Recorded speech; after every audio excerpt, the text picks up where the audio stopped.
महाराज जी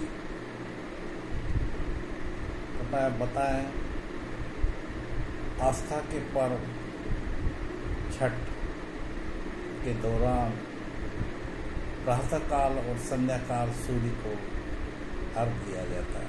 ऐसा क्यों? ये आपने बहुत ही महत्वपूर्ण प्रश्न पूछा है।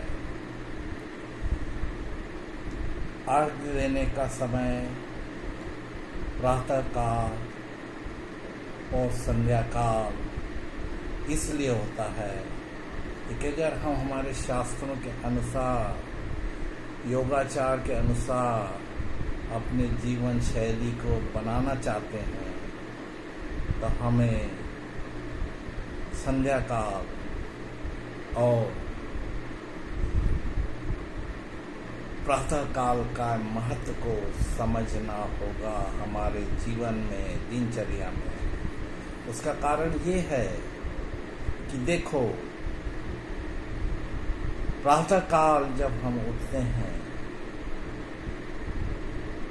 तो नित्य कर्म करने के बाद, स्नान करने के बाद, जैसा कि प्रभु गोवर्धन गोपाल अपने गौओं को लेकर निकलते थे प्रातःकाल में, उनकी घुरघुर की आवाज़ टन टन टन टन टन जो होती थी, उसके साथ ही लोग समझ जाते थे कि प्रातःकाल हो गया। उसी प्रकार ये उठने का समय है, दिनचर्या शुरू करने का समय है प्रातःकाल। इसीलिए प्रातःकाल में अपने नित्य कर्म करने के बाद सदा को स्नान करके, स्नान आदि होने के बाद सूर्य देवता को अर्घ दिया जाता है। वो केवल अर्घ नहीं है, ये पेड़ों की पूजा है, पृथ्वी की पूजा है। पेड़ों के जड़ों में पौधे लगाकर उनके जड़ों में ये पानी अर्पित किया जाता है। यह पर्व यहीं नहीं समाप्त होता, ये देव दिवाली तक चलता है। हर घर में तुलसी का पौधा लगाए, उससे ये होगा कि तुलसी की जो तीक्ष्ण स्मेल होती है, ये प्रभु को, गोवर्धन गोपाल को बहुत पसंद है। क्योंकि गोवर्धन गोपाल, लड्डू गोपाल को मच्छर काटे, दूसरे कीड़ काटे, तकलीफ दें, इससे निजात देने के लिए ये जो तुलसी का पौधा है, जो कि तुलसी विवाह कल होने वाला है, उसकी याद में आप अपने घर में रखें। जिनके घर में छोटे छोटे बच्चे हैं वे तो जरूर रखें, क्योंकि इसकी तीक्ष्ण स्मेल से जो कीटाणु होते हैं, कीट होते हैं, वे दूर भाग जाते हैं। इसीलिए ये पर्व पूरा प्रकृति से जुड़ा हुआ है और जिसको हम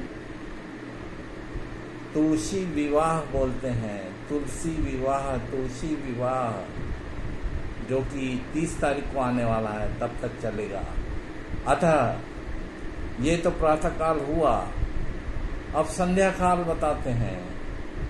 संध्याकाल भी है तो गोवर्धन गोपाल जब अपने गैयों को लेके जंगलों में चराने जाते हैं तो वापस लौटते हैं तो गांव वाले समझ जाते हैं कि संध्याकाल हुआ, गोवर्धन गोपाल घर आ रहे हैं।